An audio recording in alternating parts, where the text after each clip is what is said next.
gonna be that sloppy. You know what? I'm a big fan of justice being served, though. I'm all about that justice with a capital J. So what we're going to do is we're going to give folks a little bit of time to catch up with us and move to the new format and everything. I'm checking on that right now. I'm trying to get the information out so that folks can come. Yeah, I need to get my hands on that link too so I can spread it. It's in our little chat thing. Is it? Okay, YouTube. Yeah, there we go.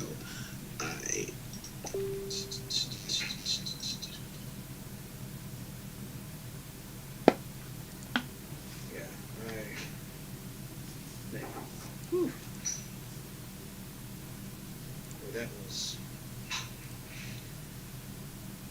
of course, tonight of all nights. It's all right, man. It is what it is. That's just how life goes, as you know. Yeah, looks like we got sound. I'm trying to make it so that, yeah, we can, let's see if I can.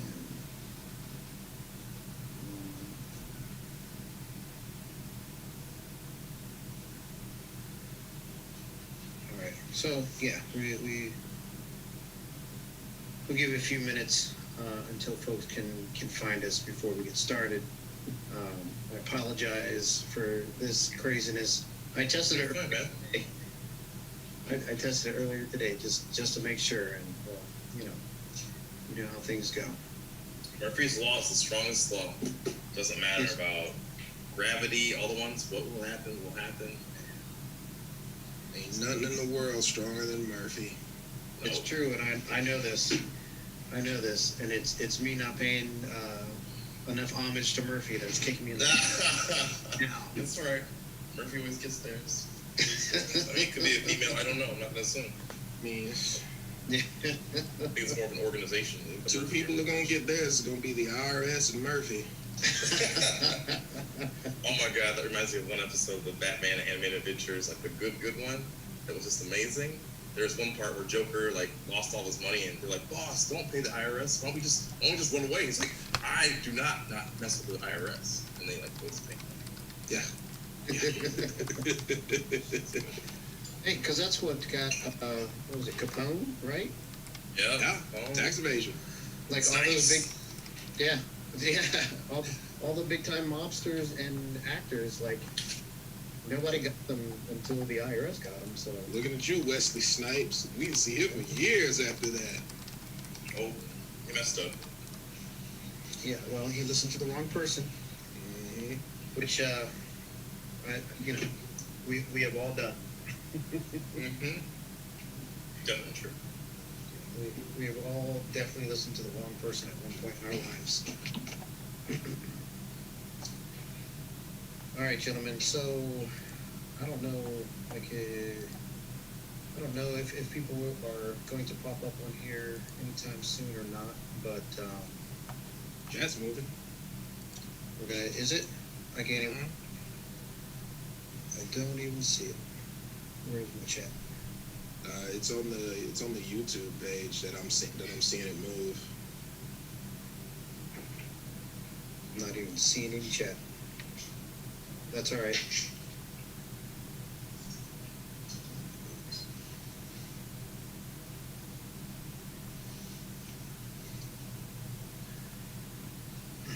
Okay, well, I will just let you guys know that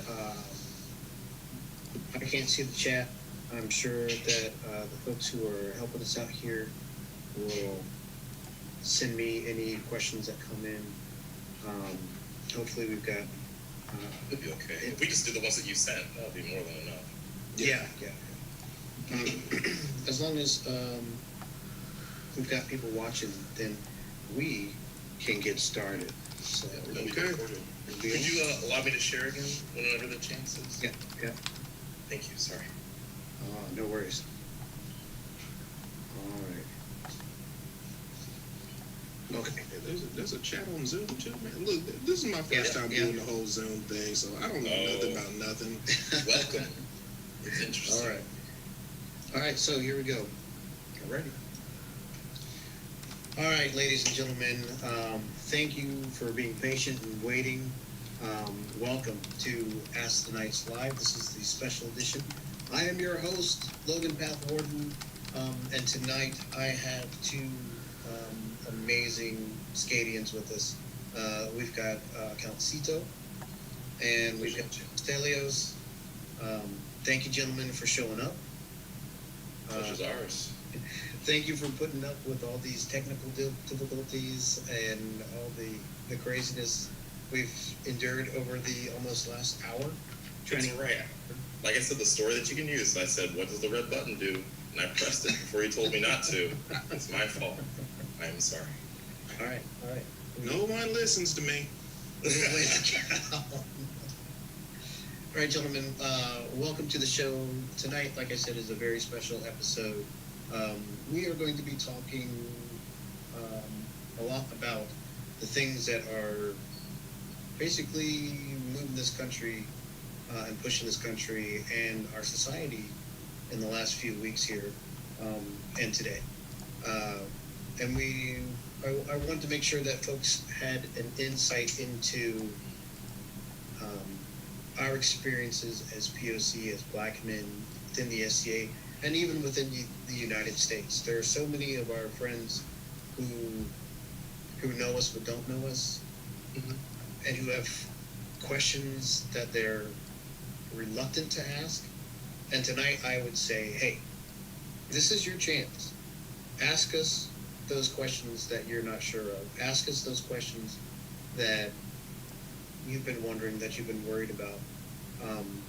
Go ahead and put them in the comments here, and we will get our tech team will get them to us as quickly as possible.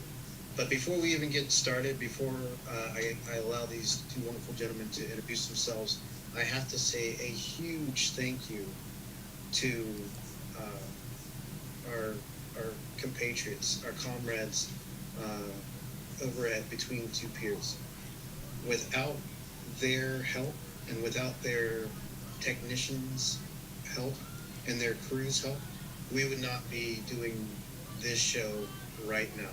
Not only did they give up their normal Friday night spot so that we could do this for you guys at a time where more people could watch, but then when we had tech difficulties, they jumped right in and made sure that that our voices are heard, and that's amazing, and I really do appreciate it. So from everybody here at Ask the Knights to everybody at Between Two Peers, thank you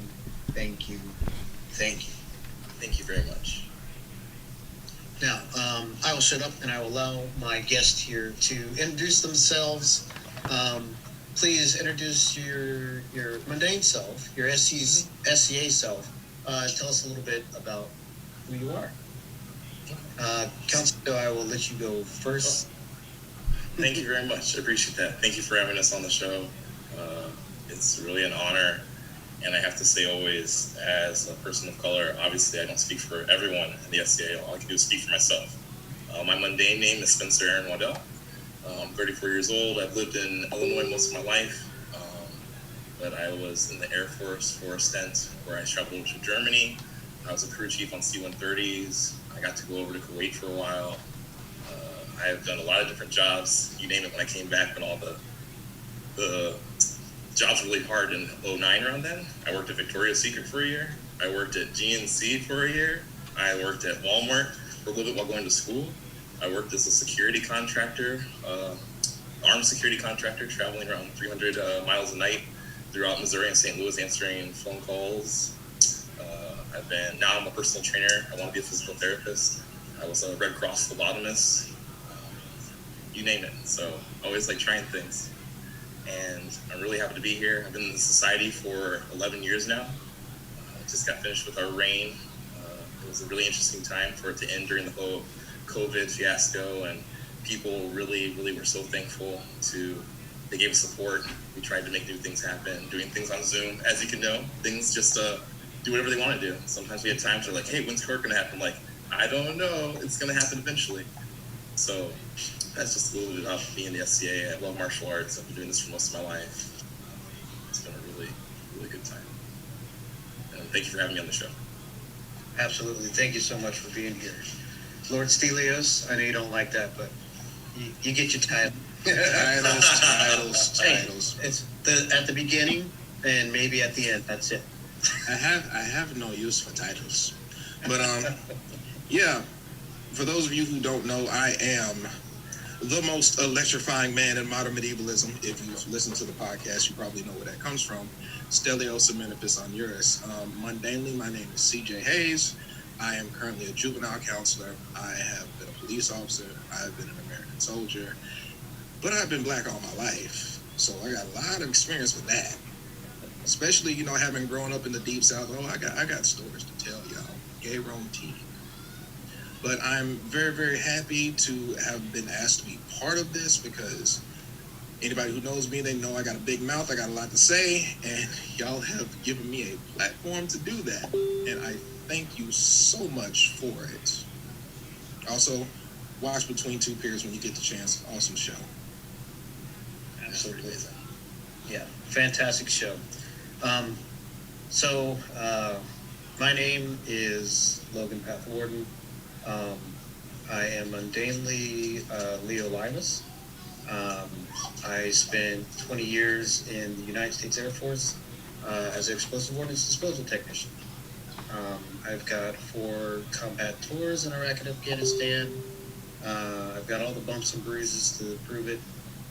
The only reason I mention that is because I want you to know that I love this country so much that I have I've given my life, or I've given my time. I can't say I've given my life, but willing to give my life. I've given 20 years of my life. I gave my first marriage.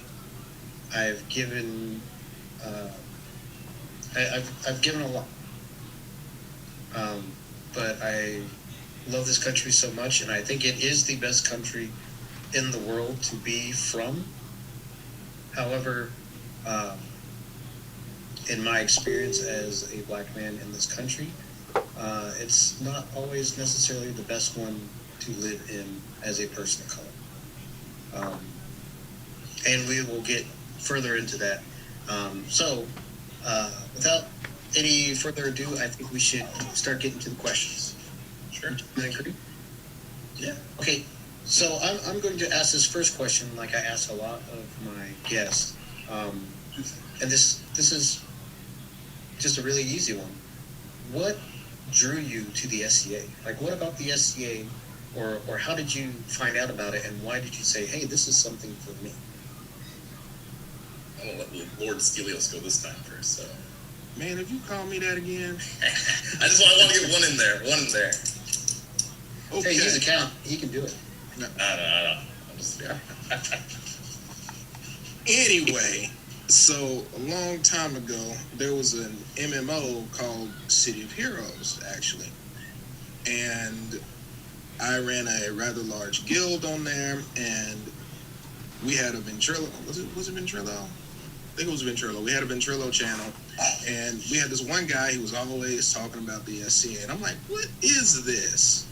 And he shows me a video of, I want to say it was Penzik, and I'm like, okay. And he says, you want to do it? And I'm like, yeah. So what I done was I took my 26-year-old behind, took some vacation time, and decided to fly up to Portland, Oregon to meet some random weirdos on the internet. I figured, I'm a police officer. I mean, it's not like they're going to kidnap me or something. I wasn't worried about that. So I came up here to Portland, and we went down to Unter West War 2010. That was my very first event. And I said, you know what? I like this.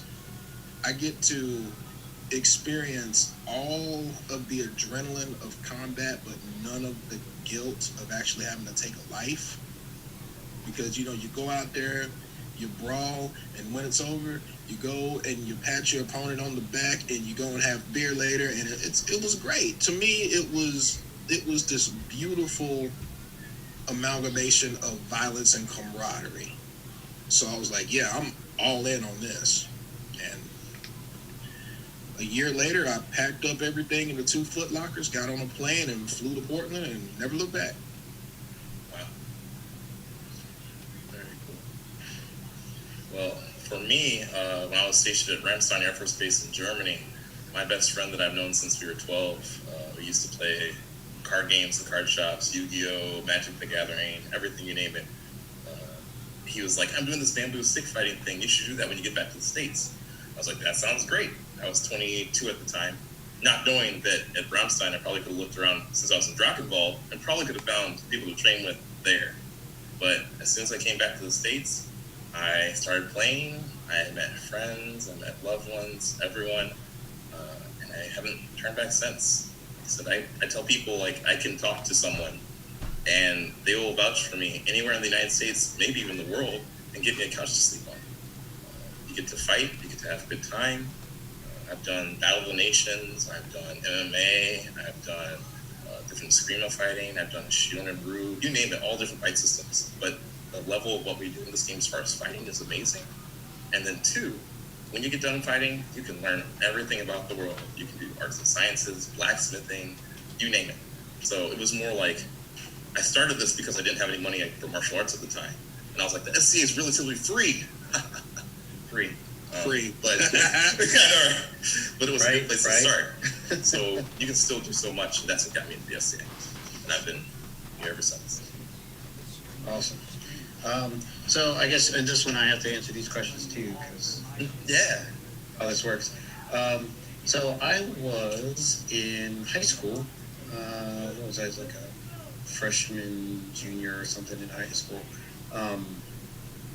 And I saw this thing on ESPN where they were doing. It was a show about strange and unusual sports. As a little kid, I'd always loved, fantasy, Lord of the Rings, all the D&D stuff and all that kind of stuff. Everything about that. And I was a huge King Arthur nerd, right? Like, I love King Arthur, all the stories, not just the watered down ones that we normally get. Sure. My grandfather had this amazing book of these, like, there's hundreds of stories about King Arthur and all the different things. But anyway, so I saw it on ESPN, and they did a little story on Great Western War, and I saw that, and I was like, I want to do that. That's what I want to do.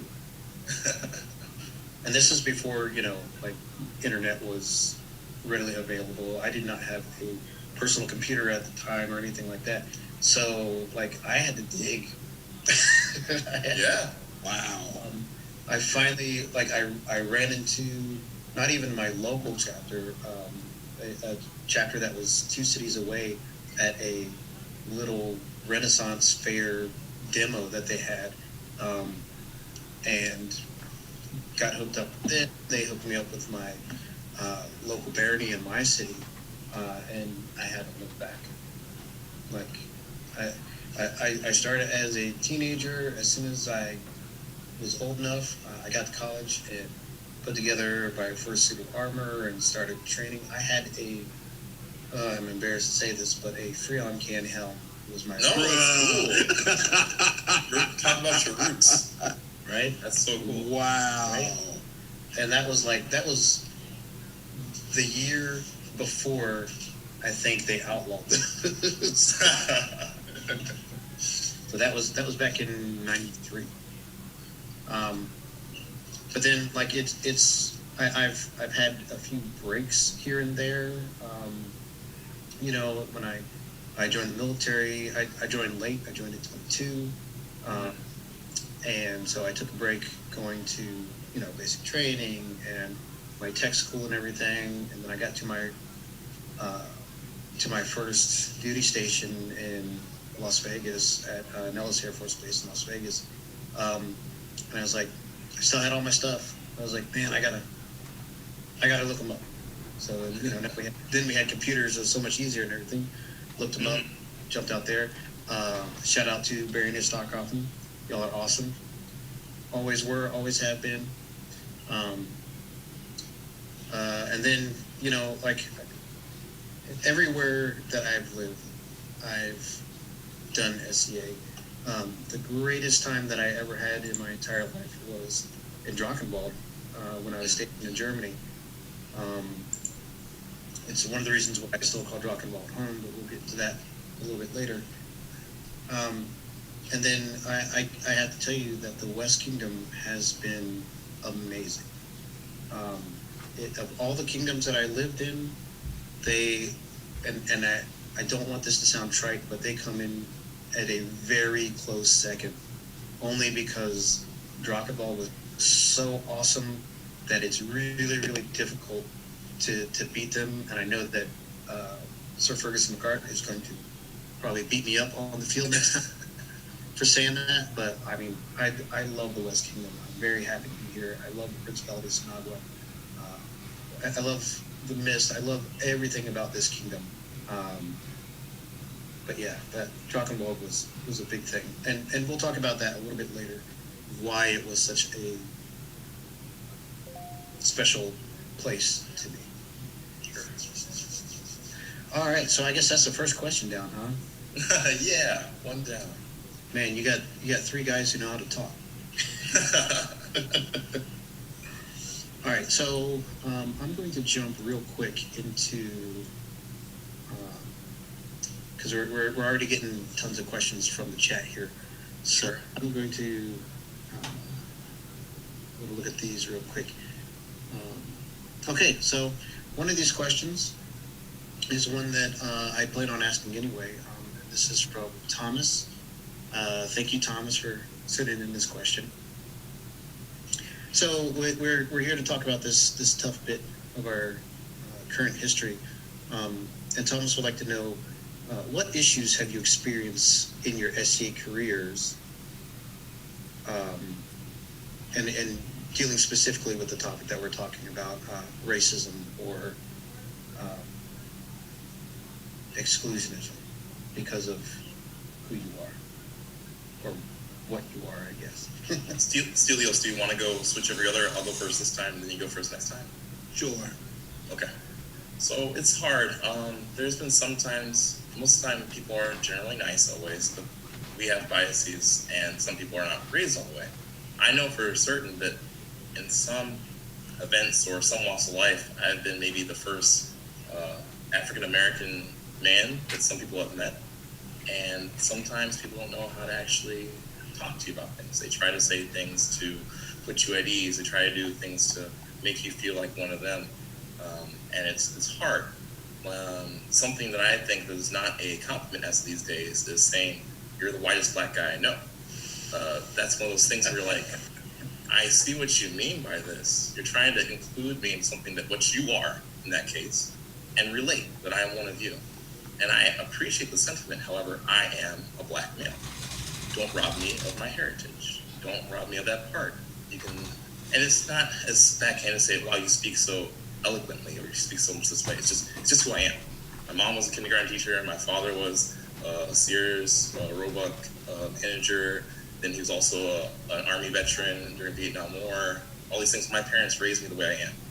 And this is things that you still see in the SCA. And before I go on other parts, that's why when people say the Black Lives Matter movement is a political issue, it may be taught in politics, but it's a humanitarian issue. So it's all about learning things what to say. We're all going to trip. We're all going to sometimes bite our tongue. But for me, it's always how it's said. What is the intention? I'm not just going to fly off the handbook. I'm going to be like, hey, what did you mean by that? But it's talks that are hard.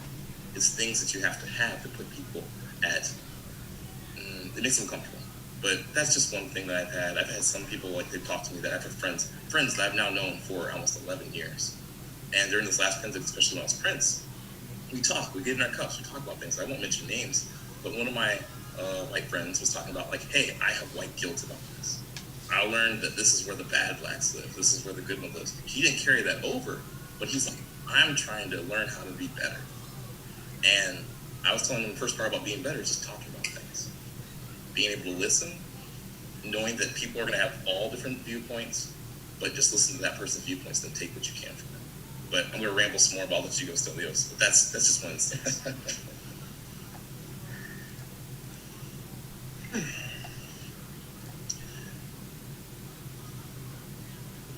I'm not speechless. I'm just trying to figure out where to start. Sure. You know, God, when I put it like that, it makes it sound like it's been all bad. It hasn't, and most of it has been absolutely fantastic. And I think a lot of what I've experienced has been out of, well, ignorance. Now, I think when people hear the word ignorance, they automatically assume that it's meant as an insult of some sort. No, it just means unlearned, something you have not learned yet. Now, here's the thing. I live in an area that is very, very heavily white, probably one of the whitest areas in the country. So exposure to black people has been next to none. So a lot of what people know, they've learned from, well, it's not the Rona. TV. They've learned it from TV.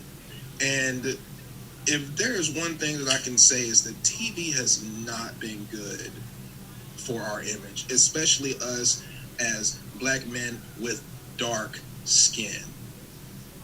You know. And I've been in conversations where people will all of a sudden like code switch on me. They'll talk to one guy a certain way, and then they'll talk to me in an entirely different manner. And I don't know if they realize that that's a little offensive, because I don't need you to put on a black scent to talk to me. I mean, I don't have one. I mean, don't get me wrong, I can get a little ignorant every now and then, but you know, if we've gotten to that point, well. No. See, look, the South coming out in years is a lot different than Exactly. Like the kids I work with, they know they've gotten on my last nerve, because one, the knife hand comes out and every sentence starts with boy. You know, and I start to twang up a little bit. But I think people do this because it's what they know, and they haven't been given a chance to be, well, gently corrected. So, yeah, I mean, that's just one of the few things I've had issues with. I think another thing is, you know, I think people view us with a little more scrutiny, and they say some things that are rather insensitive. Last thing. One of the first things that I came across when I first started doing this was, you know, persona development. And I said, well, why not do ancient Egyptian? And somebody says, oh, you can't do that. And I'm like, but why though? Mm-hmm. And they're like, well, you just can't. And I'm like, but why though? Mm-hmm. I mean, so you're going to tell me that I can't portray a persona from ancient Egypt, even though you got like a whole legion of Romans running around over there? Who you fooling? Don't do me. And I made the armor anyway. Good. Next question. Well, no, so look, so just to add on to that, my major interest was 14th century England. Like I love like the white harness, and I love like everything about, you know, that period where medieval armor like became the knight in shining armor. You know what I mean? Like late 14th, early 15th century. I've always loved, you know, the aesthetics and all that, and I love the 14th century in general. But I had people tell me, oh, why don't you do a Middle Eastern persona? And I'm like, well, because that's not what I'm interested in. I mean, like, sure, I'm interested in the Middle East and the Crusades and everything like that. And I do have some Middle Eastern clothes, now as another outfit, but I also have Blanche Connect clothes. I've got this badass walking walk that Fancy. beautiful friend of mine made It's for me. nice. Yeah. I mean, and I love it, but when and out here in the West it's a little different because oh wait, since we're on the between two peers channel, as I said, out in the West, I'm gonna abide by The rules, yeah. but since I've been out here, it's persona is not as important as having a good time. One, and they want you to build that a good outside, a good appearance, which I think is awesome. I'm not really sure if we need to push persona too much in the SCA, but then again, like it's every single part of this game is different. Some people love persona play. Some people love just dressed up in clothes. I'm a clothes horse. I'm gonna have as many nice outfits from as many different places as I'm interested at all. Wrong with that. Yeah, and like you guys said, most of the run-ins with any kind of racism or bigotry, it's either been super blatant, or it's been one of those little things where someone thinks that they're paying you a compliment, or that it's just the ignorance of not knowing that isn't really something that you should say to anybody, let alone me or you. The only really incidents that actually hurt me was when I was very young and I first started. I was 17 years old, and I had been going to SEA events for probably a little under a year at the time, and I was very excited about them. I couldn't fight yet because I was still too young, but I was having a blast. I was bringing my friends to 12th night and all the fighting demos, and I was trying to help out as much as possible. And I told a friend of mine from the barony that I was in that I was planning on going to a certain event. And that friend pulled me aside and said, "Hey, I know you want to go to this event, but I think that you should think twice about that." And I was like, "Why?" And he's like, "The people who are putting on this event, and it was an event on their private land, they said that the people who are putting on this event really don't want you there."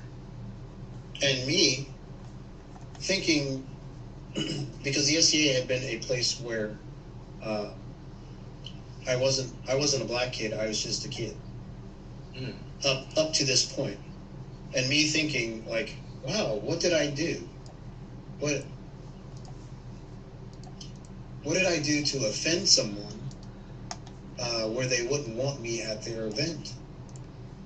And I was like, and I asked them, I was like, what did I do something? Did I say something wrong to someone? And they said, "Oh no, it's they don't want anyone that looks like you at their event." Now this was way back in like probably 91, 92. And I was still a very young man at the time, and that was the first time that I had gotten kicked in the teeth in the SCA, and in a place where I thought I had found a place that was different. Yeah. And it almost made me quit. It almost made me stop. I almost stopped right then and there. But luckily, the rest of the people from my barony really made sure that I kept coming back out. And those people, from what I know, no longer play because they don't find the SCA a welcoming place for their kind of bullshit. Good. Yeah. Yeah. Fuck 'em. Exactly. So, yeah, that was my first. It wasn't my last, but it was the first one. It was the one that reminded me that the SCA is still still the USA. Mhm. Yeah. All right. So let's get on to the next question. I've got one here in the comments right now. And this is actually something that we were talking about earlier, or when we were trying to get the stream up and running. But this is a very important question. So the question is: Black women are being forgotten right now. Yet we continue to do the work too. What should the SCA do to be more accepting of our voices? Some of us are tired of being called angry. What can we do to get Black women more visibility, more participation in the SCA? I mean, we have some. We all know a few. So, do you want to do that one first? I think it's good that our society diversity officer is a Black woman. I think that's cool. I gotta read the question again. What should the SCA do to be more accepting of your voices? You know, that's a question that doesn't really have a concrete answer because everybody's idea of acceptance is different. I think though that people should be a lot more willing to actually listen and talk and have dialogue. And when I say listen, I mean actually listen. Don't just sit there with your mouth shut, but actually listen to what this person is saying to you. We have this issue in society with people who they hear something, but they don't listen to it.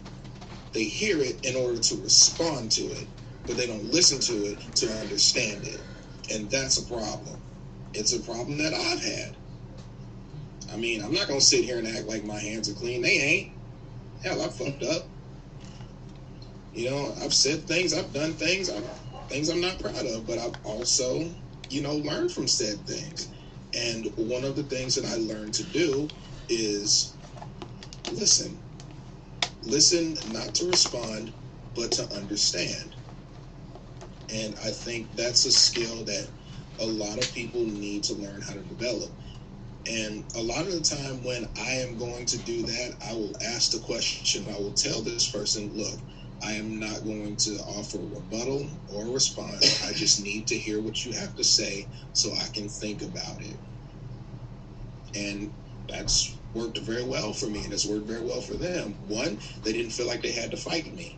And two, it gave me an opportunity for them to speak their truth in a way where they felt like they would actually be listened to. And I think if we did that a lot more often, we make a lot more progress. I agree. And that's hard. Someone once said recently that certain people, depending on your fame or how you're renowned, you have a bigger megaphone. And sometimes you need to let the people with the smaller megaphones be able to be heard. Now, once again, I can only do what I think is right by asking questions and then listening. But every individual is going to have their own message. You were talking about our diversity, equity, and inclusion officer, Baroness Zara. She was a part of my staff and really helped us. And we made her Baroness, and she has really helped the society at large. Maestra Giada, got a chance to meet her at Penzic. She was also really, really great to see people of color in positions that are there where they can get a chance to help more and listen and get a chance to listen. Because sometimes we have these preconceived notions in our head, and we already think about what we're going to say next, but you're not really listening. My friend Misty Martin, she doesn't play a whole lot now, but she's a lady of color that lives in the Champaign area. And whenever I get a chance to see her, I'm like, what are some things that you're worrying about? What's going on? And now it's not for my job to be their voice speaking through them, but sometimes say like, hey, you can speak to these people and people will listen. And then if people don't listen, then I have something else to say.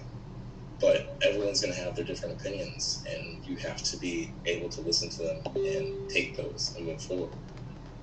My other friend, Jahara, we also made her a core baroness. Now these people are close to me, but they've been close to me my whole SCA life. Whenever you become king, queen, that's where you get to do what you think you can do to help them. She's been of great help for a long time, and I wanted to acknowledge her and also help give her a voice. But yeah, she's always had the voice. She's gonna hit me there. She's like, give you a voice? I'm like, no, you've always had a voice. And it's been awesome to have her every inch of the way, helping me and listening and learning.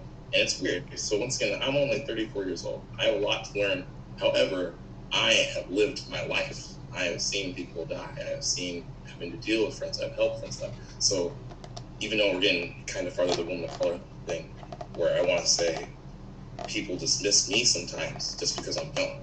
So therefore, it's hard to help other people have a voice. But I just try to raise people up as much as I can and listen whenever I can as well. Absolutely.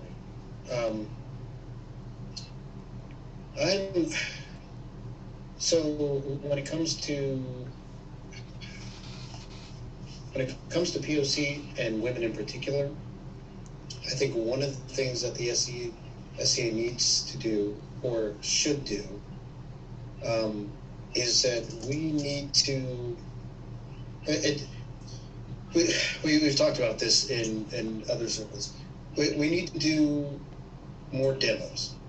Over the last decade or so, I've seen the amount of demos that we do fall dramatically with the rising price of gas and with everyone working 2 and 3 jobs and not having enough time to barely get to SCA events themselves. Demos have fallen off. Demos at colleges, demos at elementary schools.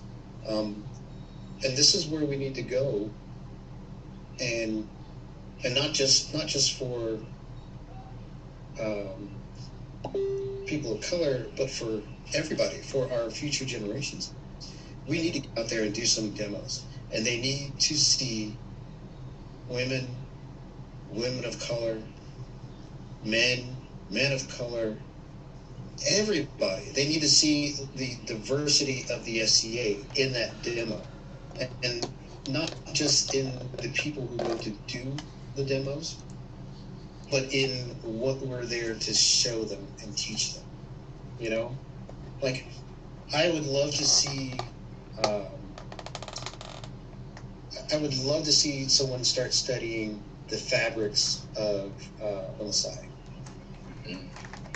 And, you know, some of the other African tribes that do, they make these amazing, crazy, fantastic, colorful cloth. And I'm going to say this right now, and there will be some people out there who disagree with me, but just like I am allowed as a black man to study and learn how to make traditionally European crafts, fabrics, whatever, if you are not a POC and you are interested in learning how to weave kente cloth, do it. I would totally probably buy some from you. I'm just saying. And I say this, and now I'm gonna get on my soapbox. And this is between two peers. I'm going to use their thing. Really quickly, I want to go into at least my definition of how I understand the difference between cultural appropriation and cultural appreciation. Okay? If you are not a person of color or of a certain ethnic group, and you enjoy that ethnic group's food, and you learn how to make that food, and then you go on to make that food for other people, that is called appreciation. If you like the food, learn how to make the food, and then claim that it's your food that you came up with, that you did, that is appropriation. If you, Countcito, you wear and have a Japanese persona. Actually, I have an African persona, a little different kind of but you're fine. You're fine. Right. So But you wear Japanese clothing. Yes. If you had claimed that this was African clothing for my Correct. persona, or this is something that I made myself, Mhm. that would be appropriation. Very much so. You can appreciate things, and all those people out there, and I'm talking to you, people of color, and you know who you are. All of you who get mad because someone who doesn't look like you appreciates something that you do and want to emulate it and want to learn about it and gain a better understanding of who you are and maybe be able to make things a little bit easier on all of us. If you give that person a hard time, you are the asshole. Facts. I may not be very popular with some folks for that, but it's the truth. We are a teaching society, and we should be not just the SCA, but in general. America is the big melting pot. Mhm. I learned how to cook Korean food from Koreans in Korea. It's not my food. I did not create it. I don't claim to create it, but I still cook it for my family, and they love it. But I don't claim that it was mine, and that's okay. So, okay, off the soapbox. No, it's a good soapbox. It's a good soapbox. It's one of those things that have been bouncing back and forth that people who are angry, and most of the time rightfully so, will push a little bit too far because they don't understand the definition themselves, and they will get mad at other people for appreciating their culture and call them and say that they're appropriating. And then the last part before we move on, I also was remiss to say, women of color in general, not just the Black community. We have all, the indigenous. We have Japanese. I have tons of friends. They're in the SCA that wise. And but the thing is, they fit under that lens where they pass. People don't notice them. My good friend, Princess of Aidenfeld, Mineko, she looks pretty much Caucasian, but yet she is of Japanese descent as well. So she gets in that kind of situation where sometimes people are like, oh yeah, this stuff, and she's like, you don't notice. So we get stuck on only our African because this is our culture, or this is something we're focused on, that we got to think about everybody. But that's all I gotta say. Okay. All right, sorry, I didn't mean to derail. No, you know. No, it's good. It's organic. It's organic. I was getting passionate. All right, so let's see if we can find. I've got a question for us that we need to lighten this up just a little bit. Sure. So, what is the best, the most exciting SCA memory that you have? Like that one thing that really, like you're going to, on your deathbed, as you slip off, you're going to remember, as you're watching your life, you're going to remember that, and it's going to make that little grin hit your face. Seems like he's thinking I'm gonna go. I got mine in my head.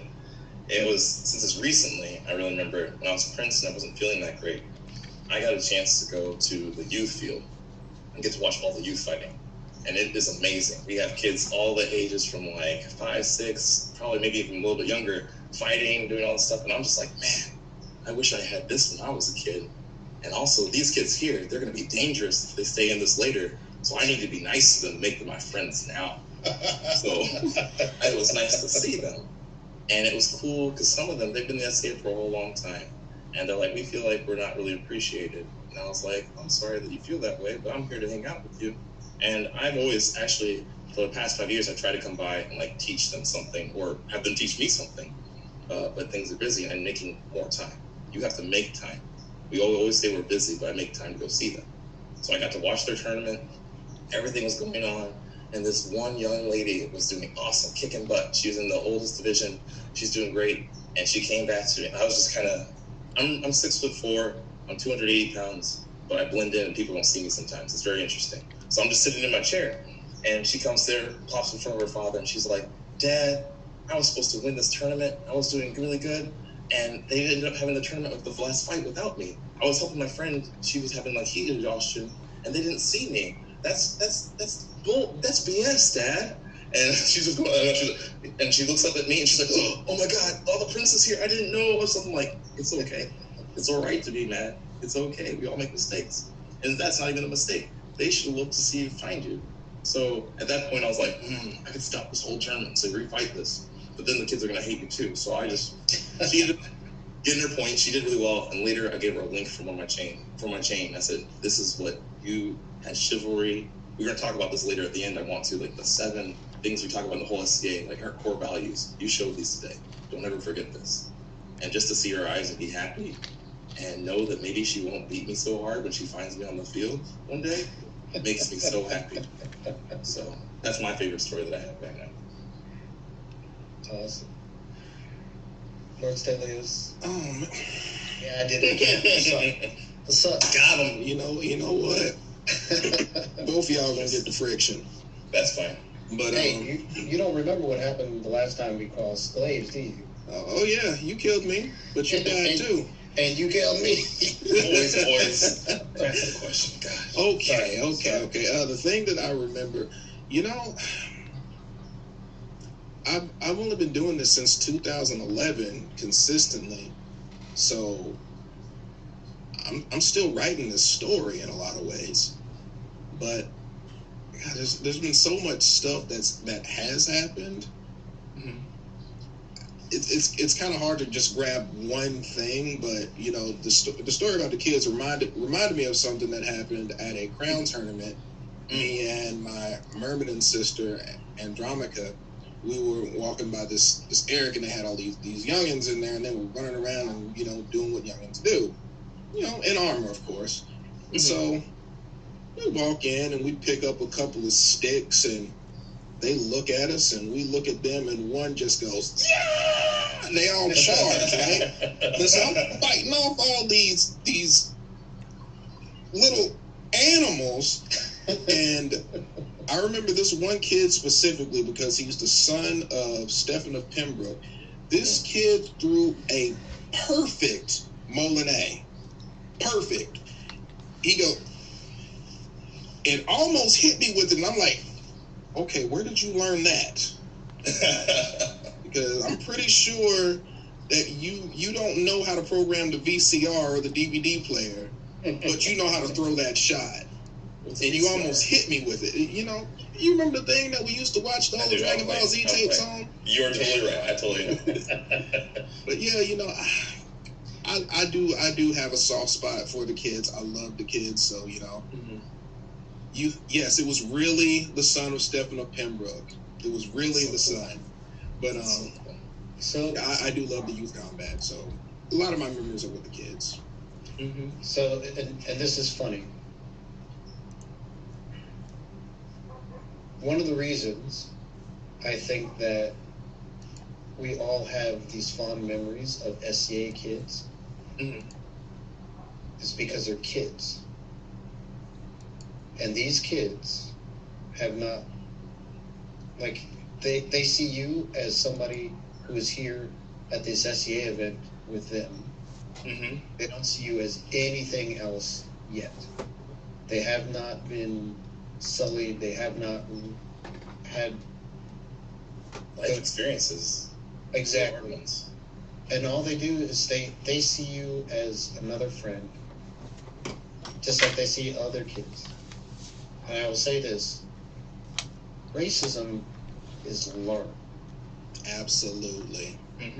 It is not inherent in us, in any of us. And I don't care who you are, what color you are. We all have our prejudices. Sure. We all have. We all Bad experiences. Yeah. Bad experiences. We all judge people, right? None of us are innocent in our judgment of other people based on the way they look. But you can learn that you do that. You can admit to yourself that you do that, and you can get past it. You can get over it, and you should. Exactly, and I won't go too much. When we say it's learned too, I want people to think about this. Some people always go like, "I don't teach my kids that." Like, they learn things throughout the outside world. They are like sponges, as you know. So it doesn't mean that you're a bad parent. Doesn't mean that someone. So it just means that they learned it eventually. Because most kids at the beginning, they might notice for a different skin color that was, but they still see you as a person. They might see you as a mean person. They might see you as this person, or maybe scary. But most of the time, they just see you as a person. So, yeah. And they may have not necessarily learned it from you, as a parent. Yeah. They might have not learned that from you. They might have learned it from a friend. They might have learned it from a friend's parent. Exactly. Or TV. TV.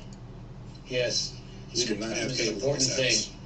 I'll just say, like, as a parent of 2 grown kids who came out pretty decent, screen time, limiting that shit, it's kind of important. I know today's kids are different, and they're smarter and faster and all that kind of bullshit, but sometimes you need to take that screen away and give them a damn book. Sure. Right, that's, I'm sorry, I didn't mean to derail so much. I just wanted to make sure people knew that. Some people. no, I'm getting my old crusty on here. All right, so there have been several versions of this question thrown around in the run up to this, but this question is from Latoya Johnson. It says, "What should we do to settle the All Lives Matter debate in the ACA in the face of Black Lives Matter?" I don't know who went first. Yeah. What debate? What is there to even debate? Because you know what? Stop. Fuck it. I'm gonna be the rated R superstar today. There ain't no shit to debate about this, because the only reason that All Lives Matter bullshit was brought up in the first place was as a direct response to Black Lives Matter. Nobody sat there and said Black Lives Matter more than anybody else's life. Nobody said that shit. Literally nobody. But somebody got the idea to say, well, maybe they're just saying that they matter more than anybody else. No. If you have a broken leg and I'm a doctor and I see that you have a broken leg and I say, well, all bones matter, does that fix your broken leg? No. Black Lives Matter was specifically created to bring attention to the idea that society as a whole does not view us as human.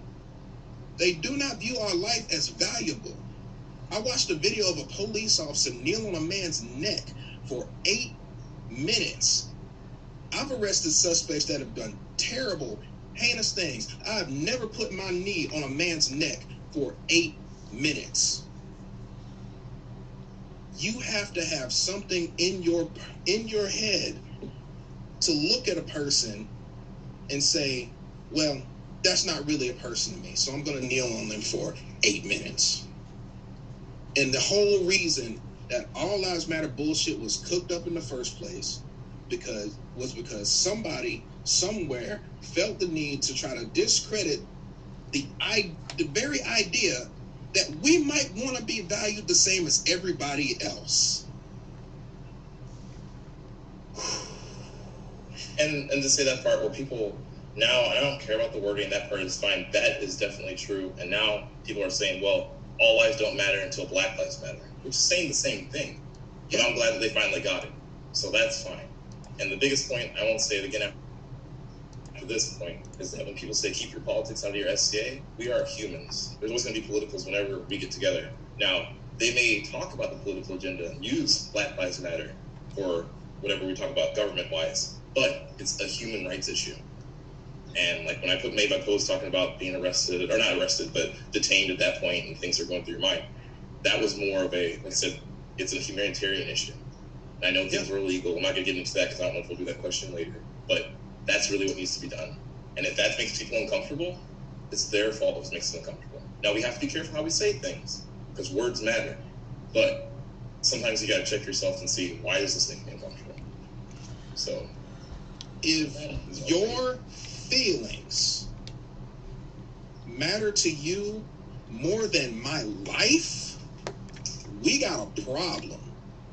Because I don't give 2 squirts of donkey piss about your hurt feelings if it means that somebody's going to shoot me or somebody who looks like me simply for existing, knowing that they can get away with it.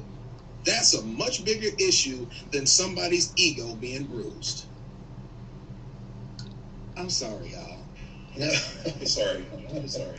don't be sorry. So, and here's another problem that we have is, in my opinion, is we apologize too much. We apologize for other people having hurt feelings when we shouldn't. Like, I learned that from my Canadian friends, but they Well, also fuck it, told I me don't that's not apologize necessary. then. well, no, but look, man, we've done it all our lives. But you're right. You're You absolutely know what I right. mean? And I will not apologize anymore for being a black person, right? And it's part of who I am. I am a black person, but the person that you meet in the SCA, the person that you hang out with, that you laugh with, that you fight with, that you share beers with, that you talk to up until 2 o'clock in the morning with, is just a person. And that's what we mean by Black Lives Matter. If we were all blind, if we all went blind tomorrow, and there was no way, and we all had this exact same voice, you would have absolutely no way to tell whether or not you like a person except for your interaction with them. And so your interaction with people should be your driving force.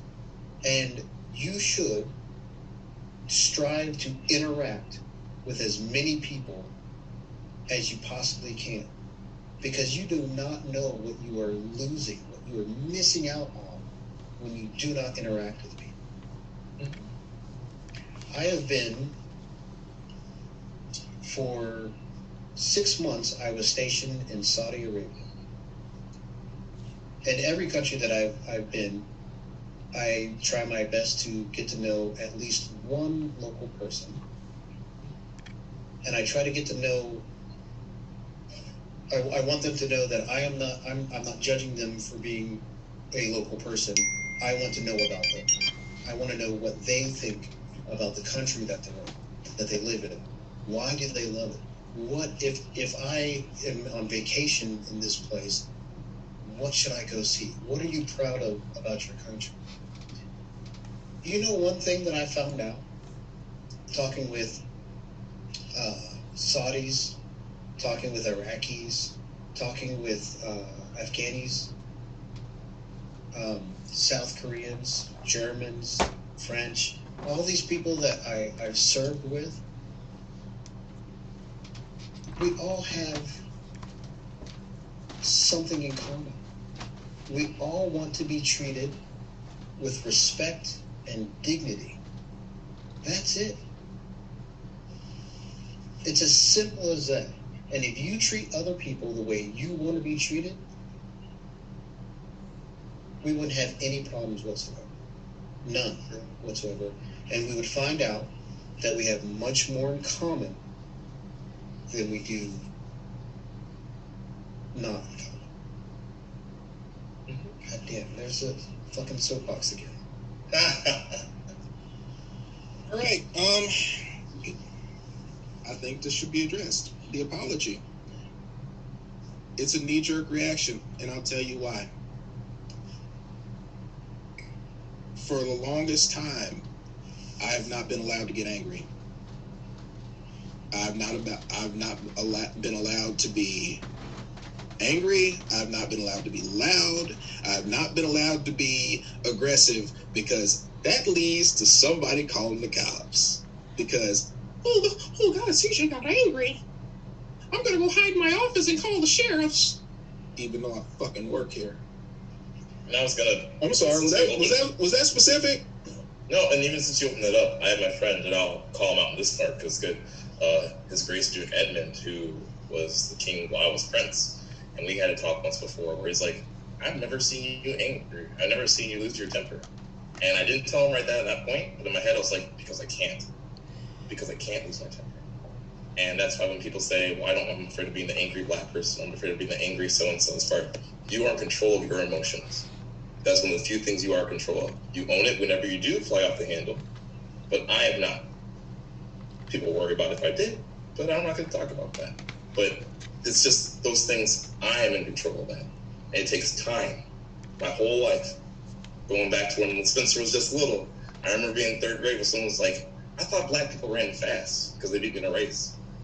I remember in SCA one time, because I was fighting someone, my criticism, I was maybe 2 years ago from being united, they said, you're being a little bit too athletic. What the fuck does that even mean? I'm not making this up. I believe you. Yeah, but I'm just saying those are the that's things. asinine enough to be real. Yeah. So I'm gonna get off that part of soapbox. I know we got more questions, but when you said about the angry thing, Yeah. I mean, when you say people are like, "Oh, you got angry one time," like ask people, ask. I'm trying. So that's also one of the things that I get, and once again, yes, it is because we are not allowed to be angry, and I will say, as far as the outside of the SCA, and actually inside the SCA right now, you are seeing what happens when a group of people are not allowed to be angry every once in a while. It builds up. The hurt builds up. It's like it's like tectonic plates. That pressure is going to build up until it has to be released. And I am not saying that what things that have happened are good or bad. Nobody wants to see riots. Nobody wants to see looting, especially looting, because that's just fucking stupid. But there is a reason that these things are happening. And if you discount the reason because of what happened, then you are part of the problem. You don't have to like the outcome, but you have to acknowledge the reason that these things are happening. I know we have one more thing, but that made me not want to forget this. When people say we don't need diversity, equity, inclusion training because they're ruining our SCA training, we just had someone who got exiled or thrown out or R&D that said black people's lives starts mattering whenever they become productive members of society. If there's one person that thinks that way, there's someone else. So that's why we have to teach, learn. Hopefully they accept it, but you never know. Absolutely. 100%. Absolutely. All right, we're going to go back over here to our question board in the chat. So this is something that all three of us know a little something about. The question is, I would like to hear your opinions on the all black Knights chain. Your general thoughts, and this comes from Stavros of the Outlands. Okay. So I think we all have an opinion on this, because at least on this side of the country, all three of us were involved in the initial conversation. Mm-hmm. And we included, there was a lot of deliberation that got into that. It was almost 5 days of talks. Yep. We talk about privilege and something. I'm like, I am privileged that people know me. I do understand that. However, I did not keep it just to myself. I had other people. There were more people that could have added, but since it was talking about Knights this time, I predominantly kept to Knights, as well as there were a few women added, people of color as well. And we thought about this. We know that we aren't going to be able to please everybody. We know that there's different sides of each coin. Some people are going to see it as a symbol that's antagonizing it, see it as chains. But this chain I wear right now, my gold fealty chain, this is me striving to be the best at all times. At all times. And it doesn't matter when I'm not wearing it. On the other hand, it's just jewelry. If it was silver, black, gold, anything, rainbow, it's all what we put into it. And we decided, we had other people talking about it too. There were opposed viewpoints. It was not just everyone's all for it. We talked about it for 5 days. And we decided, as long as it's just to talk about, this is a symbol, to say that you are united in this struggle, we will accept it. And I think that's a good thing for people to do. However, the most important thing is to stamp out injustice when we see it. Listen, all the things we talked about before. But people are going to see things, other sides, whenever they want to or not. And if you don't wear the chain, doesn't mean you're not an ally. If you do wear a chain, really, that doesn't mean you're an ally either. And if you are an ally and you decide to wear the chain, that's all right. You can tell what it means to you and why you're doing it. And then if you happen to forget it one day, it's not, people aren't going to jump and be like, why are you wearing your chain? Why aren't you wearing this? What's going on? We got to keep it even. We have to think about intent. And we have to be able to accept differences and see that people are going to have their own opinions. But that's our opinion that we're going, and all we can do is speak for ourselves. But that's how I feel. The symbology of the chain does not bother me, because what is in a chain really? You know, you see a bunch of metal links hooked together, supporting each other. That's a chain. When MLK marched, he marched with people on both arms, linked arm in arm. That is a chain. When that one police officer got separated from his squad and a group of black men surrounded him to protect him from an unruly mob, they linked arms. They formed a chain. So if you're uncomfortable with the idea of this chain being worn as support for this cause, don't wear one. But there are some of us who we don't see it like that. I don't see it as a chain of captivity. I see it as a means of saying, I am arm in arm with you, and I will stand by your side until either we win this fight or this chain breaks and we both die. That's how I look at that. I guess my only beef with it is, well, I ain't a knight. I don't get to wear one. So that's the thing too. Unadorned chain. It depends where you are. If you wear an unadorned chain, you might be saying, wear the chain and you can put something on it. Put an award. Put a Black Panther talon on it.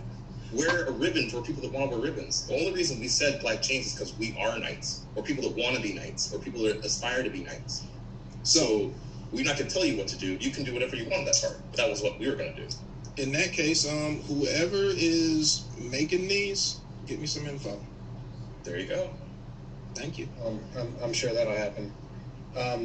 So I was, for one, was a little surprised, but very honored to be included in that initial conversation. As you guys probably figured out, I talk a lot. Sometimes too much. But my biggest thing over this week of trying to figure out if this was a good thing or not, the question was asked, why are you doing this? Is it just lip service? Is it just to show, or just for show? And what I got back from the knights in the discussion was a pledge that they will, yes, they're going to wear the black chain, but in wearing those black chains, they're committing themselves to do better.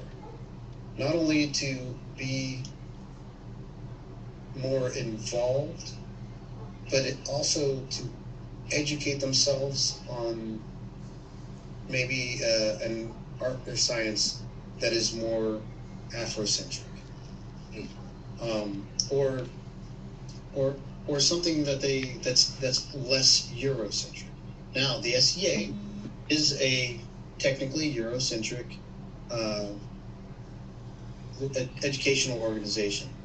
Used to. Now it's changed to them. Part of it is that. But it right. Well, that's. I mean, I get what you're saying. I'm picking up what you're saying. Yeah. So basically, all these folks who are saying, yes, I'm going to put on this black chain, but I'm also going to devote myself to learning something about people of color in history, because, and Sir Fergus was on the other night, and he said it really, really well. We all know this to be true. History has been written by the victors. Now, just because you won doesn't mean that you're right, but that is how history is written. correct? You know, And so there has been a lot of whitewashing or Eurowashing of history. These people have pledged to do their best to change that by doing their own research into what people of color did in the Middle Ages, and then sharing that with others. And not just the Knights, but everybody in that world. You will see in their post, a lot of people, they read that first half of the post, and then they start flipping out about, you're wearing a black chain? But they don't read the rest of it where it says, I'm pledging to support POC. I'm pledging to learn more about the history of POC and to share what I learned with others. That's the important part. If you're not going to do that, then I would ask you, don't bother wearing the chain. But if you're going to do that, wear it. Because we need allies to be vocal and visual. If you're not going to be vocal or visual, then you need to find some other way to help. And there'll always be opposing viewpoints. That's why we listen to them, and then you got to make an individual decision what you're going to do. And when I was talking about the whole wearing Japanese, I hope it didn't jump on you, Leo. I was just trying to say, one of my biggest, my persona, and I'll say this and be done, is where I wanted to try somebody that looked like me. And so my persona has always been the African samurai. Yasuke, actually Black Panther, the Chadwick Boseman's going to be playing him eventually. Yes. But that's what I base my persona on. So I make sure, I used to just let it slide, but when people say, you're a Japanese persona, I'm like, no. I'm in a Japanese culture, but I am African. And why I started wearing more Ethiopian, because I was going to actually do more things where he's from. So that's something that I try to express. And actually, I'm trying to do that in February. I want to actually go to Japan and travel where he went. And I want to go all the places that Yasuke went and recorded. So these are things that I'm trying to do so I can be more informed, so I can inform other people and spread things. But once again, also, sorry. No, that's awesome. So, I think that we already went over this, but just a little addendum to that last question was, how would you address the concerns of POC within the SCA who are hurt by the use of the chain as a symbol? So, if you don't mind, I would like to field this one first. Sure. I understand. There are some people who do not like the chain as a symbol. And for those people, I say, do not use the chain as your symbol. You have to look to the greater good of POC and the SCA, and our civilization as a whole. Not everyone is going to agree. And I'm not saying that you have to choke it down. I encourage you to continue being vocal if it's something that bothers you. But if it's not for you, then don't do it. If it is for you, feel free, as long as you are doing it for the correct reasons. Seeing a chain on Count Sito's neck, to me, is a good thing. It's something that I am striving for. It's something that he has done for himself and placed upon himself, and can take it off of himself whenever he wants. It is not a chain of bondage, it is a chain of fealty. Fealty is not bondage, it's a contract between your king and queen and the kingdom actually itself that they represent, and yourself. When you swear fealty, you are not swearing to those people. You are swearing fealty to the kingdom, who are being represented by those people who temporarily hold the position of king and queen. So let's not get caught up. Let's not get twisted around a small aspect. If it makes you uncomfortable, I'm not saying that it can't. I'm not saying that you should not, that it should not bother you. But if it does, ask yourself why.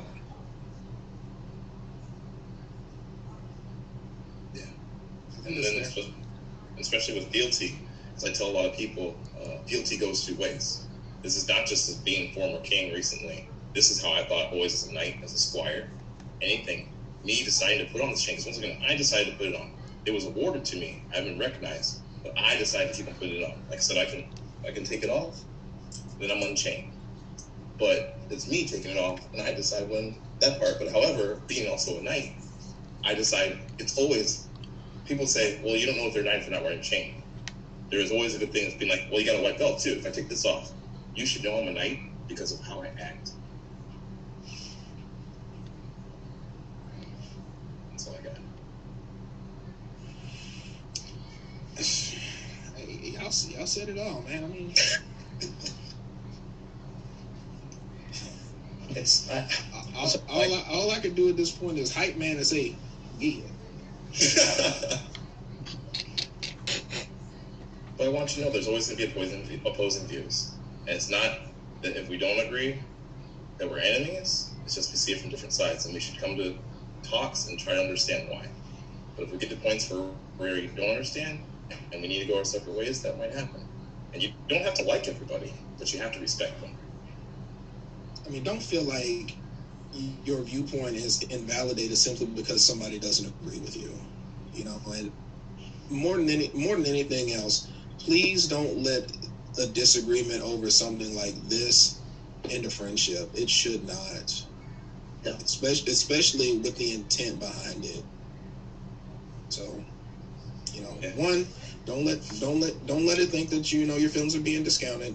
Two, don't let it in your friendships. And three, drink.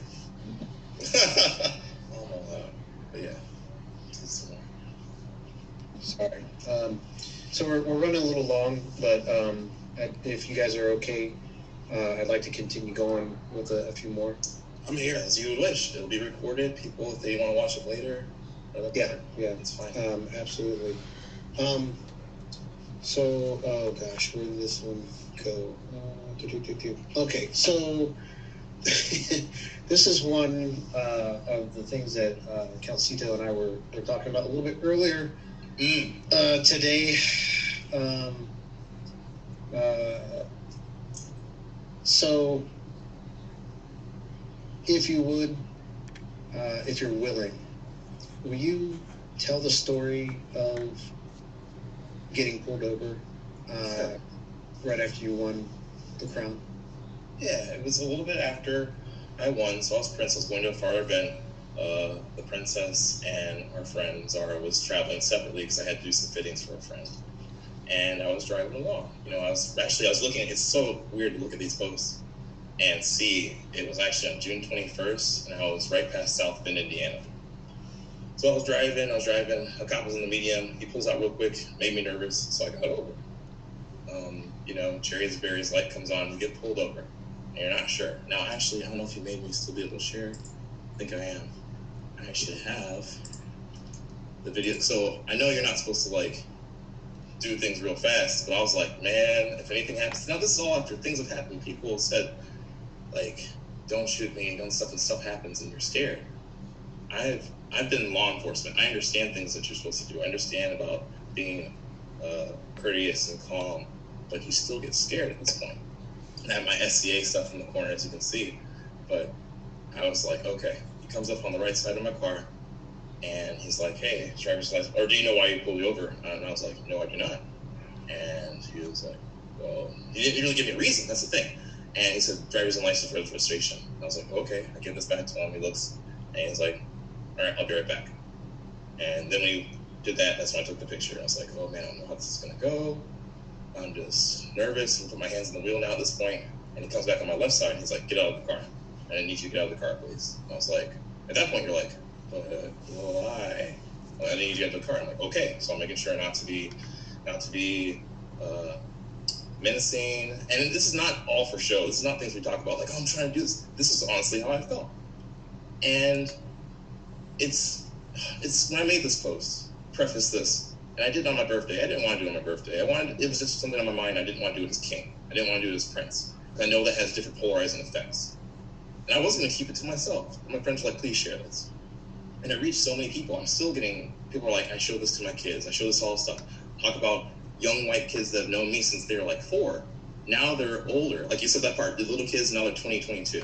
They see me, they're like, what? They pulled over Seto? That seems, how could that happen? And it's that whole life experience that you show. Some people get jaded and they're like, well, I get pulled over all the time. I'm like, that's fine, that's true. But do you feel the way I feel when that happens? And if you do, I'm sorry and I relate as well. But this is how I felt. I walked to him carefully. He said, hey, like I said, I was wearing my Chicago Bulls jersey. I had the guns out, but it was hot. And that's why. And he was like a good, almost a foot shorter than me. He was around my age, around young. He was white. And he's like, I'm going to search your car. And I know, I had so many friends saying, that's a legal search and everything. I'm like, I know it was. But he's going to say I have plausible cause. He sees stuff there. I don't know. At that point, I'm alone. He's that guy. He's the authority. Just listen. I know I have my rights, but sometimes you just let it go. Because I was more worried about other things. So I was like, oh, okay. He's like, and there's only one of me right now. So you're a lot bigger than me. Verbatim. You're a lot bigger than me. So I'm going to have to handcuff you and put you on the hood of my car. And I'm, at that point, as I said, I'm just going through my mind. I'm like, but why? But why? And I just turn around, let him do it. And at that time, we put one shackle or a cuff on my hand. And the other one, I was like, my freedom is gone at this point. It isn't, we talk about you can control things. At that point, it's in his hands. I can still be better. I can do what I need to do as far as behave and comply, but you never know how that's going to go. So I do that. He searches. Before I told him I'm going to the medieval reenactment event, so I have swords, I have stuff and crowns. And I couldn't see all that he was doing because I didn't want to move too much, but I saw him up in the trunk. He saw the crown that I had. And then he hurried up to search after he couldn't find anything. And those were those moments where I was like, man, I'm Prince. I'm at the top of my game. I'm doing this stuff here. I became one. And not just Prince, I was the 100th Prince right now. So I'm going to be the 100th King. So it's 50 years of this. But yet I'm still just another black guy. I'm still just another number. And it's real sobering. And then he said, let me go. And then we talked, like, he said, thank you, go back to your car. Thank you for complying. And that part I was still pretty shook. I'm just doing through it.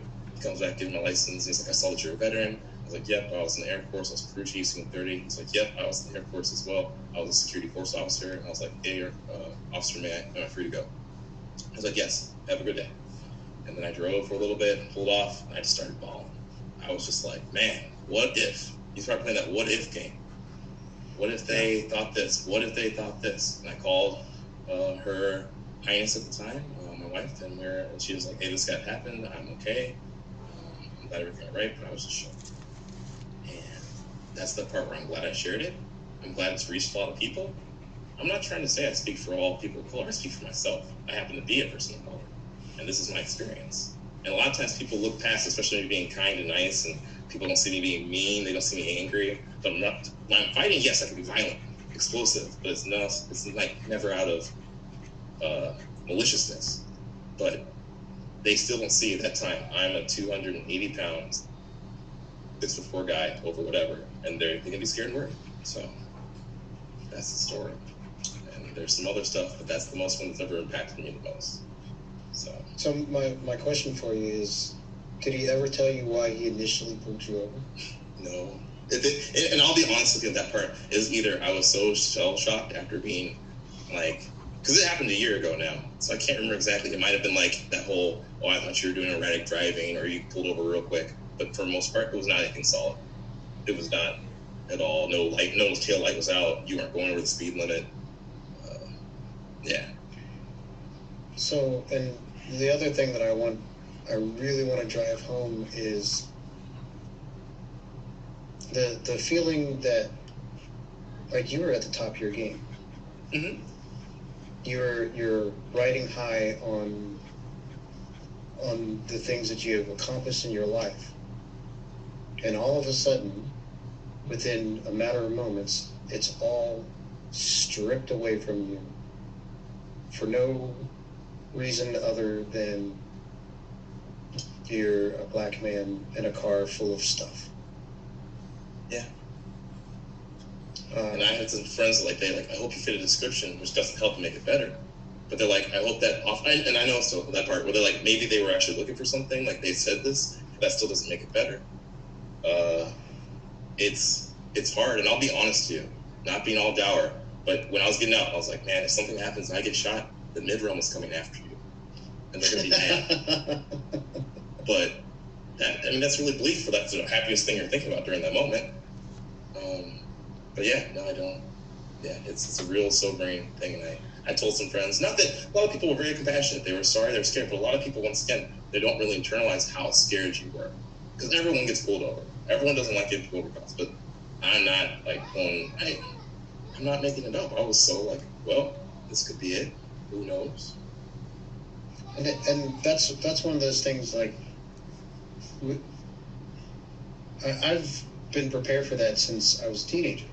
My grandfather and my father both had separate discussions with me about not only like what to do in that situation, but also, hey, you may do everything right and you might still lose. So, you know, you have to be prepared for that. And that, I'm sorry, but that's fucked up. It is. It is. It pisses me off that I had to have that conversation with my son. Mm-hmm. Yep. I don't want to have those conversations anymore. I don't want to have those conversations anymore. And I know that people out there right now who are saying, well, you know, people who are not people of color who are saying, well, I've had the conversation, you know, with my kid about being respectful with police and everything. Yeah, but are you really worried when you had that conversation that they will be killed? Get in trouble? Yes, you were worried about that. You didn't want them to ruin their chances of going to a good school or something like that. And I know it's not everyone. But it doesn't matter what strata of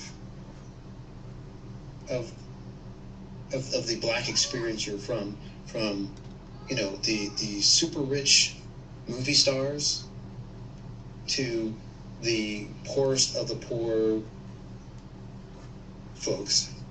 They will all have that conversation with their children. Yep. It's pretty fucked up. So many things they preach to us all the time is, you know, and I tell it to the kids I work with, like, look, you know, it doesn't matter at that point how right you are. Your job is not to prove yourself right. Your job is to survive the encounter. And, you know, I'm gonna segue that into another thing. You know, you had people out there protesting because they want haircuts. They want to be able to go to the nail salon and stuff like that.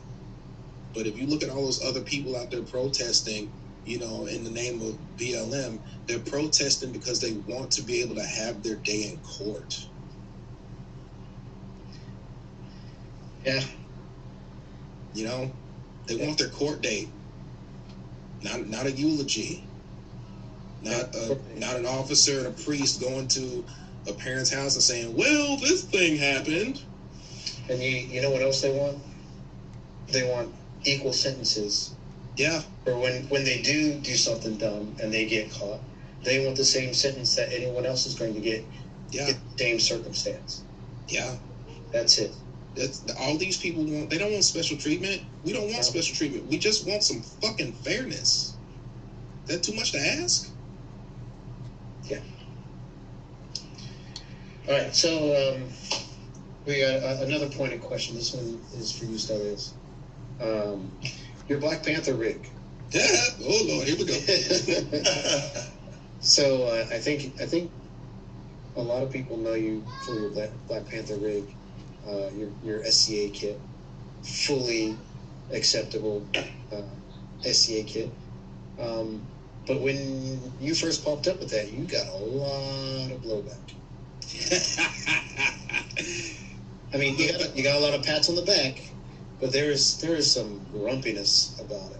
The vast majority of that blowback took place online and online only. Actually, I would say all of it took place online and online only, because everybody who saw it loved it. Now, here's the thing. On Tour West Tour, I want to say it was 2 years ago, because that was when it first made its debut. Yes. The thing I remember the most from that, and it's probably one of the SCA memories I'll have till the day I die, is me walking out of the wood line by myself and the entirety of Ermine Company standing up and throwing the salute. And I'm like, hell yeah. But That's actually where we first met. when the kids saw it, the kids loved it, and that made it all worth it. Just to see the magic on these little kids' faces, because they're like, and this one kid, I remember I was going to I want to say I wasn't in Merchants Row, I was past Merchants Row, and I just left Finn's wedding, because him and God, I feel so bad I forgot that dude's name. But they got married at that event, and I was leaving that wedding, and I met this young man and his mom, and his mom told me that this was his first event, and that Black Panther was his favorite superhero. And I didn't even have to think about it, but I remembered that On Tour West Tour was my first event, and at my first event I was given a gift, so I would always remember it. I got a coin. It's not the Rona. I got a coin from Dame Bridget Ross, and I still have that coin. And that coin means a lot to me, because it was the first gift that I was given at an SCA event, at my first event. So what I did was I took off my original set of teeth, the ones that go around my neck, and I put them around his neck, and I told him, I said, at my first event, I was given a gift. And I think at your first event, you should have a gift too. So I gave this kid my teeth. That's awesome. I mean, I figured, hey, it was the right thing to do. Absolutely. And you as a person who's done this for a long time, you have an obligation to make it magical for people just coming in. You have an obligation to be that hero, or in some cases, that villain, within parameters, of course. To make that experience, real and authentic to this person. That's what they did for me. Passing it forward. Yeah, absolutely. Gentlemen, there are so many good questions in the comments, and I'm going to have to grab them, and I'm going to, once I get this posted to Facebook, I'm going to put them all here, and I'm going to ask you guys if you wouldn't mind coming back and answering some of these questions, because there are some questions that we just don't have time to get to. Okay. Sure. Yeah, absolutely. Hour and a half. Thank you so much for coming and doing this with me. It really means a lot to me. I was honored to even be asked. Thank you for having me. You Or us. Absolutely. I mean, it's one of those things. The only way that we're going to do better as a whole is by having these conversations, talking to people, and answering questions. And I know, me for my part, I'm more than willing to have these questions answered, or to answer these questions, to have these conversations with anyone. You can hit me up on the Ask the Knights page. You can hit me up on my personal page, Leo Livas, in my private messages, if you want to have a one-on-one quiet conversation. More than happy to talk to and answer any questions that anyone might have, even silly questions, especially silly questions. Those are my favorites. And so I would hope that I can have you guys back on for a non-special edition of Ask the Knights Live. And Stelios, I know that you're not a knight, but I have another show that's coming up that I'm going to sucker you into anyway. So, I mean, all you gotta do is ask. all right. Thank you so much. Once again, I have to thank the cast and crew at Between Two Peers for helping us get on the air tonight after all of our craziness and our technical difficulties. And thank everybody who sent in questions. Thank everybody who's watching. I hope we all learned something tonight, or at least gave us things that we could think about. And I mean, the last thing I wanted to say is, like, once again, thank you so much. And I challenge you guys to look at the core values of the FCA. Go on the FCA.org website. On the top right, there's a little magnifying glass. Click on the black magnifying glass, type in core values. Look at those. Those are what we represent. And that's what we have to uphold. It says literally on there, if you do not uphold these, you may be asked to leave. So people asking, like, there's certain things that are not enforced, or maybe I will just leave. I'm like, well, if you do the wrong thing, you're actually going to be asked to leave. So don't let them weigh that over you. But sorry, I just want to make sure I said that. No, and you told me that you wanted to do that, and I completely forgot about it. Good talk. Yeah, thank you again, both of you, for coming. So hopefully we'll get this all taken care of. I've got it recorded. It will go up on the page, so everyone who didn't get to see it will be able to see it if they want to. As always, if you enjoyed this, please like the page, share it with friends, and watch all the other videos. We've got some great videos with some great nights. They're not all as serious as this. And we've got a ridiculously cool lineup coming up in the next few weeks. Our normal time slot is Thursdays at 7 o'clock. So if you can join us, I would love to have you join us. Thank you all so much again for watching, and we'll see you next